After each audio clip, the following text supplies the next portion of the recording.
One of the most interesting things about the NBA and the history of the NBA has been the evolution of the center position over the years, how it's changed and when it's been dominant, when it hasn't been that good, and really just the overall evolution and how it's changed. And as NBA fans, we know that for the last decade or two, the center position has really died down, and it's probably talent-wise one of, if not the worst position in basketball. And really that's been over the last 15 to 20 years or so, but in today's video, I'm actually going to be giving some reasons why I think the center position might be coming back in today's NBA, and I'm going to be giving a few examples and reasons to back that up, and why it might stay that the center position is going to be dominant in today's NBA going forward.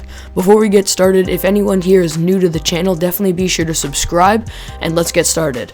So if you know anything about NBA history, you know that basically all the way up until maybe the early 2000s, centers completely dominated the game. And really, when you look at it era by era, we look all the way back in the 60s when Wilt Chamberlain and Bill Russell completely dominated the NBA, and they were easily the two best players back then, and it really wasn't even close. It was their league, and they just completely dominated that era. That was all centers.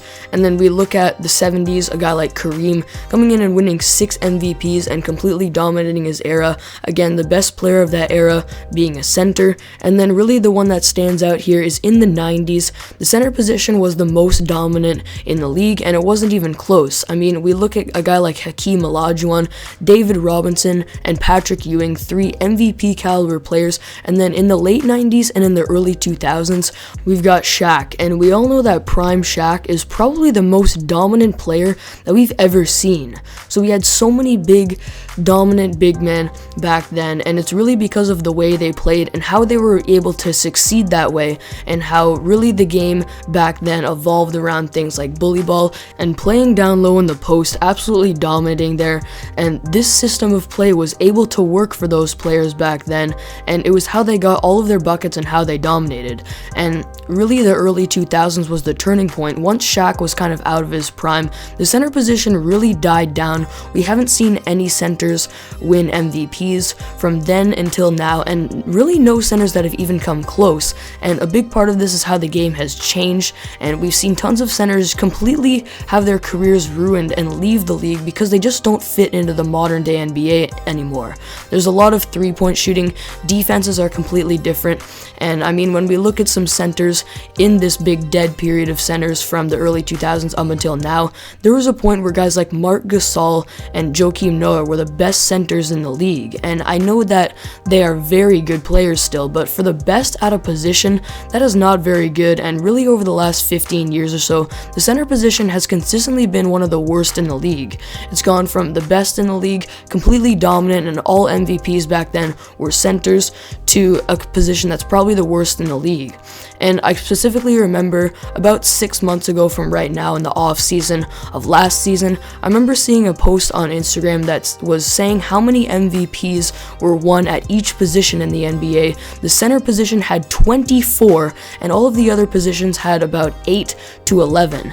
And when you think of those 24, there's tons of MVPs at the center position. Wilt Chamberlain and Bill Russell won all of those MVPs back in the day. You've got Kareem with 6. You've got guys like Shaq, Hakeem, and David Robinson all winning MVPs. Even a guy like Bill Walton winning an MVP back in the 70s, and it was just completely dominant. But ever since Shaq won that MVP, I don't think there's been a center that has won an MVP since then. And I actually commented on this post, and I said, man, that 24 is going to stay that way for a long time. And this ended up becoming the most liked comment on the post because people agreed with me that the center position had died down. But really, I'm going to be wrong here, because we look at the MVP candidates from this year. I look at a guy like Nikola Jokic, who's in contention, probably in the top 5 of the MVP race, which I didn't see at all. And then we look at Joel Embiid, who, let's be honest, he's the front runner for MVP right now, and will probably get another MVP for the center position. And overall, my point of this video is I think the center position in today's NBA is coming back. It's just coming back in a little bit of a different way, but it's still a position that can be dominant, especially with guys like Jokic and Embiid. So let's look at what Embiid and Jokic are doing this season. So as I mentioned, I think Embiid is the front runner for MVP right now, and when we look at what he's doing this season, he's not only led his team to the first seed in the Eastern Conference and been exactly what they needed for full success and to contend for a championship. He's averaging 30 points, 12 rebounds, and he's also been one of the best defensive players in the league, and in my opinion this season, he should be in contention for the defensive player in the year. It's completely dominant and ridiculous stuff that he's doing right now. I mean, look at what Shaq was doing back in the day. It's similar stuff. Averaging 30 points per game, dominating in the post, and getting lots of rebounds, dominating defensively, leading your team to the best seed in the Eastern Conference. The only difference is that Joel Embiid can shoot, and he's shooting 40% this season from 3, and that's really something that defines the modern day center right now, and something I'm going to get back into in a moment. Let's quickly look at Nikola Jokic. I mean, this guy's just doing absolutely historic stuff on the offensive end of the floor.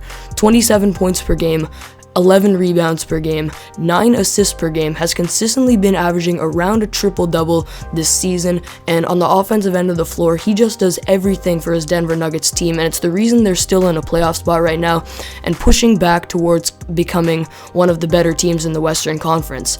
Both of these guys this season have been in the top 5 for MVP race, and as I mentioned, we have not seen this since the early 2000s with Shaq. So it's really ringing a bell that the center position is coming back. And now let me just elaborate a little bit more on what the modern day center is looking like right now. So I'm going to look at who I think are currently the top 7 centers in the NBA. Of course, we have Joel Embiid and Nikola Jokic. We also have guys like Bam Adebayo and Rudy Gobert. Now, I'm actually going to put them aside for a second because what makes them good is their defense and how they're dominant defensively, but that's not what I'm going to be looking at right now. We also have Karl-Anthony Towns, Nikola Vucevic, and Christian Wood. And something you're going to notice about all of these centers, of course, excluding Bam Adebayo and Rudy Gobert, because as I mentioned, defense is what makes them good.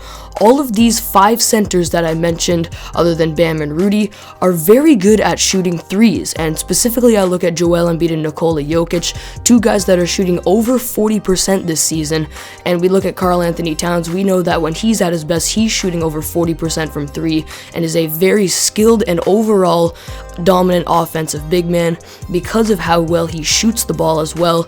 We look at Nikola Vucevic, who is very good in the pick and pop, and this season for the Magic has been very reliable from 3, and then Christian Wood, his 3-point shot is still a work in progress, but when he's at his best, he can shoot in that upper 30% range.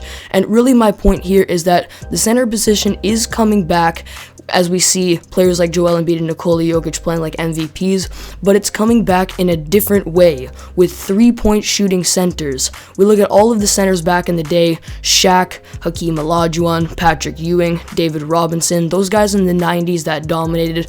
Not one of them consistently shot threes, and I feel like there was always this narrative for a while in that stretch of 15 years or so when the center position had its slump, that if you are trying to be a 3-point shooting center and trying to fit into the modern day NBA, you're not going to be fully successful because that's not what centers are meant to do.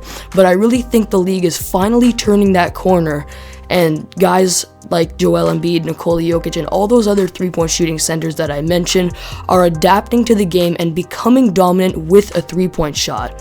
And I really think that if young centers being developed and trying to make the NBA develop a 3-point shot early in their basketball career, that they have a chance of being successful in the NBA, because we're finally seeing the success of 3-point shooting big men in today's game.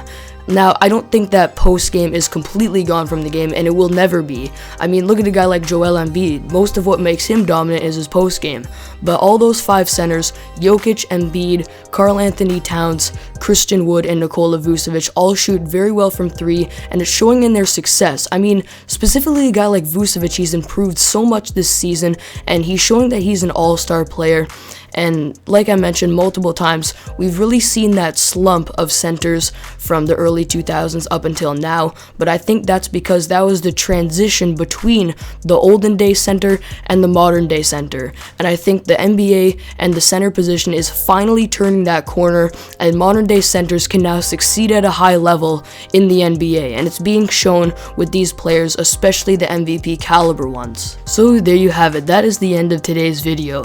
The main point I'm trying to get across here is that the fact that we're seeing MVP caliber centers in the league right now that play like modern day centers and have a very good three-point shot is showing us that we're finally turning the corner, and that the slump of the center position might be over, and that the position has finally made that transition. It was not a smooth one at all, but we're finally here and we're seeing dominant modern day centers with three-point shots, and I wouldn't be surprised to continue to see the progression of centers in today's NBA and see more MVP centers. And that comment that I put on that Instagram post about the 24 MVP centers staying that way is probably going to be false. Thank you all for watching this video. If you enjoyed, be sure to leave a like and comment down below your thoughts on this video and what you think of the modern day center position, and I will see you all next video.